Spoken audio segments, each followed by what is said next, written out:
بسم اللہ الرحمن الرحیم۔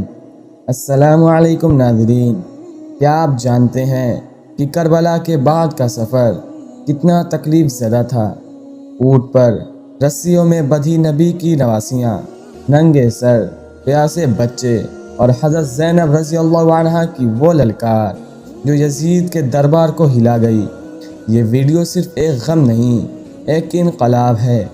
آج ہم جانیں گے وہ سب کچھ جو کربلا کے بعد ہوا، وہ سب کچھ جو عام تاریخ کی کتابیں نہیں بتاتی۔ آج ہم سنیں گے حضرت زینب رضی اللہ عنہ کا وہ سفر جو صبر، غیرت اور ایمان کی آخری حد ہے، مگر اس قافلے کی قیادت ایک عورت نے کی جسے ہم حضرت زینب رضی اللہ عنہا کہتے ہیں۔ یہ وہ داستان ہے جب کربلا کے بعد شروع ہوئی، جب ظلم نے جشن منایا اور صبر نے علم بلند کیا۔ یہ وہ سفر ہے جو رلاتا نہیں، جگاتا ہے، جو بتاتا ہے کہ حق کیسے زندہ رہتا ہے۔ آئیے آج اس قافلے کے ہر لمحہ جانتے ہیں جو نیزوں کے سائے میں چلتا رہا اور دلوں میں انقلاب چھوڑ گیا۔ جب نیزے پر سر بلند تھا اور بازاروں میں اہل بیت کو گھمایا جا رہا تھا، تب خاموشی نہیں تھی، تب حضرت زینب رضی اللہ عنہا بول رہی تھی۔ کربلا کی شہادت نے دین کو بچایا، لیکن حضرت زینب رضی اللہ عنہا نے اس دین کا پیغام پوری دنیا تک پہنچایا۔ یہ ویڈیو ان لمحوں کا مکمل احاطہ کرے گی جو کربلا کے بعد رونما ہوئے۔ یہ صرف غم کی داستان نہیں، یہ صبر، عزت، جرأت اور حق کی فتح کی داستان ہے۔ عاشور کا سورج غروب ہو چکا تھا، میدان کربلا میں خاموشی طاری تھی، ہر طرف لاشیں بکھری تھی۔ امام حسین رضی اللہ عنہ، حضرت عباس رضی اللہ عنہ، علی اکبر رضی اللہ عنہ، قاسم رضی اللہ عنہ، حبیب رضی اللہ عنہ، سب کے جسم بے جان تھے۔ خواتین اور بچے تنہا رہ گئے تھے، خیمے جلا دیے گئے تھے، سامان لوٹ لیا گیا تھا۔ حضرت زینب رضی اللہ عنہا نے ان سب بچوں کو سنبھال رہی تھی۔ ان کی گود میں چھوٹی سکینہ رضی اللہ عنہا سو رہی تھی، جس کی نیند بھی زخموں سے لبریز تھی۔ حضرت زینب رضی اللہ عنہا نے اللہ کے حضور سر جھکایا، اے رب کریم، ہم نے تیری راہ میں قربانی دی ہے، اسے قبول فرما۔ امام سجاد رضی اللہ عنہ شدید بیمار تھے، زینب رضی اللہ عنہا نے ان کی خدمت کر رہی تھی، ان کے زخموں پر مرہم رکھ رہی تھی۔ شام ہوتی ہے، یزیدی فوج آئی، اہل بیت رضی اللہ عنہا کی خواتین کو قیدی بنایا گیا۔ حضرت زینب رضی اللہ عنہا، حضرت ام کلثوم رضی اللہ عنہا، حضرت سکینہ رضی اللہ عنہا، امام سجاد رضی اللہ عنہ، سب کو رسیوں میں باندھا گیا۔ امام سجاد رضی اللہ عنہ بیمار تھے، ان کے پاؤں میں بیڑیاں ڈال دی گئی، عورتوں کی چادریں چھینی گئیں۔ زینب رضی اللہ عنہا نے آنکھیں بلند کی، اے لوگو، ہم آل محمد ہیں، ہمیں قیدی کیوں بنایا جا رہا ہے؟ کیا تمہیں نبی صلی اللہ علیہ وسلم کا واسطہ یاد نہیں؟ حضرت زینب رضی اللہ عنہا نے قافلے کی قیادت سنبھالی، ان کے قدموں میں استقامت تھی، لبوں پر حوصلہ اور آنکھوں میں جلال تھا۔ یزید فوج قافلے کو کوفہ لے چلی، قیدیوں کو ننگے سر، ننگے پاؤں، خاردار رسیوں میں باندھا گیا۔ راستے میں لوگ تماشا دیکھنے آئے، کچھ نے ہمدردی دکھائی، کچھ نے طنز کیا۔ ایک بوڑھی عورت نے پانی پیش کیا، حضرت زینب رضی اللہ عنہا نے اس کا شکریہ ادا کیا، لیکن فرمایا، ہمیں پانی نہیں چاہیے، ہمیں انصاف چاہیے، ہمیں نبی صلی اللہ علیہ وسلم کی اولاد ہیں، ہمیں بے قصور قید کیا گیا ہے۔ قافلہ کے ساتھ امام حسین رضی اللہ عنہ کا سر نیزے پر بلند تھا۔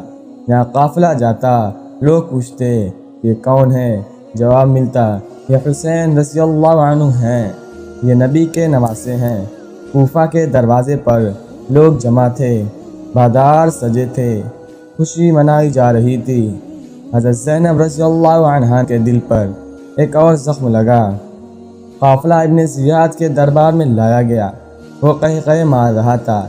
ابن زیاد نے کہا، زینب، اللہ نے تمہارے بھائی کو رسوا کر دیا۔ حضرت زینب رضی اللہ عنہا نے بغیر لرز سے جواب دیا، ہم نے عزت پائی ہے، تم نے ذلت، ہم نے شہادت پائی ہے، تم نے ظلم، یہ فتح ہے، شکست نہیں۔ ابن زیاد نے امام سجاد رضی اللہ عنہ کو قتل کرنے کا ارادہ کیا، لیکن حضرت زینب رضی اللہ عنہا ان کے سامنے کھڑی ہو گئی۔ اگر اسے ماننا ہے تو پہلے مجھے قتل کرو۔ یہ جملہ سن کر دربار سناٹے میں آ گیا۔ ابن زیاد نے امام سجاد رضی اللہ عنہ کو چھوڑ دیا۔ کوفہ سے شام تک طویل سفر شروع ہوا۔ گرمی، تھکن، بھوک، پیاس، بچوں کی حالت خراب تھی۔ قافلہ مختلف علاقوں سے گزرا۔ ہر جگہ لوگ دیکھتے آتے، کہیں کسی نے کھانا دیا، کہیں کسی نے چادریں دیں۔ ایک جگہ حضرت سکینہ رضی اللہ عنہا اونٹ سے گر گئیں۔ حضرت زینب رضی اللہ عنہا فوراً نیچے اتری۔ اے میری جان اٹھو، تم حسین رضی اللہ عنہ کی بیٹی ہو، تمہیں گرانا اتنا آسان نہیں۔ شام کے دروازے پر پہنچ کر حضرت زینب رضی اللہ عنہا نے قافلے کو مرتب کیا۔ سب خواتین اور بچے ان کے پیچھے تھے۔ وہ آج بھی قافلے کی سالار تھیں۔ یزید تخت پر بیٹھا تھا، دربار سجا ہوا تھا۔ امام حسین رضی اللہ عنہ کا سر نیزے پر تھا۔ حضرت زینب رضی اللہ عنہا کو لایا گیا۔ لوگ دیکھ رہے تھے۔ زینب کا حوصلہ، آواز، جلال سب کچھ مختلف تھا۔ یزید نے تکبر سے کہا، دیکھو کیسے ہم نے تمہیں ذلیل کر دیا۔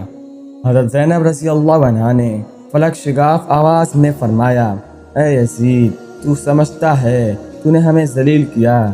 ہرگز نہیں، ہم نے حق کی راہ میں اپنا سب کچھ قربان کیا۔ یاد رکھ، ہم نے اسلام کو زندہ کیا ہے، تو نے ظلم کو ہمیشہ کے لیے رسوا کر دیا۔ پھر حضرت زینب رضی اللہ عنہا نے ایسا خطبہ دیا کہ دربار ہل گیا۔ یزید کے چہرے پر ہوائیاں تھیں۔ اہل شام پر حقیقت کھلنے لگی۔ یزید کی سلطنت لرز گئی تھی۔ اہل بیت رضی اللہ عنہ کو واپس مدینے جانے کی اجازت ملی۔ مدینہ میں لوگ رونے لگے۔ حضرت فاطمہ رضی اللہ عنہا کا مزار، مسجد نبی صلی اللہ علیہ وسلم سب کی گواہی دے رہے تھے کہ کربلا فقط شہادت نہیں، انقلاب ہے۔ حضرت زینب رضی اللہ عنہا نے قبر رسول صلی اللہ علیہ وسلم پر سر رکھ کر کہا، اے نانا رسول اللہ صلی اللہ علیہ وسلم، ہم نے حق ادا کر دیا۔ حسین رضی اللہ عنہ نے سب کچھ قربان کر دیا، ہم سرخرو ہوئے۔ یہ ویڈیو صرف ایک داستان نہیں، یہ آئندہ نسلوں کے لیے سبق ہے کہ اگر کوئی عورت حضرت زینب رضی اللہ عنہا کے جیسا حوصلہ رکھے تو باطل تخت ہلا سکتا ہے۔